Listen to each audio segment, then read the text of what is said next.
Welcome to our channel. If you need to enroll in Medicare and want to avoid costly coverage gaps, follow these step-by-step instructions for proper enrollment. Step 1. Understand when you're eligible to enroll.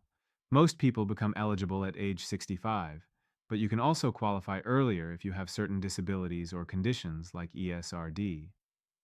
Step 2.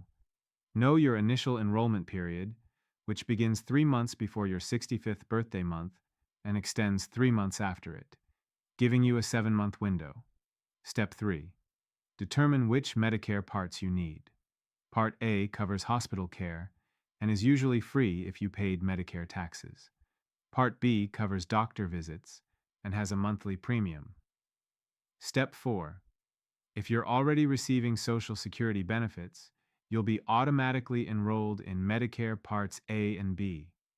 You'll receive your Medicare card in the mail about 3 months before your birthday month. Step 5.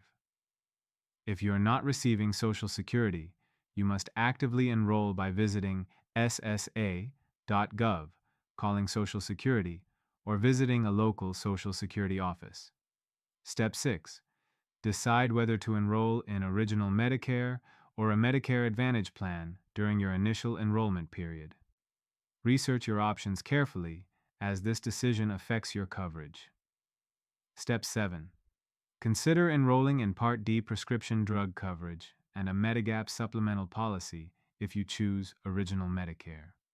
Delaying Part D can result in permanent late enrollment penalties. Step 8.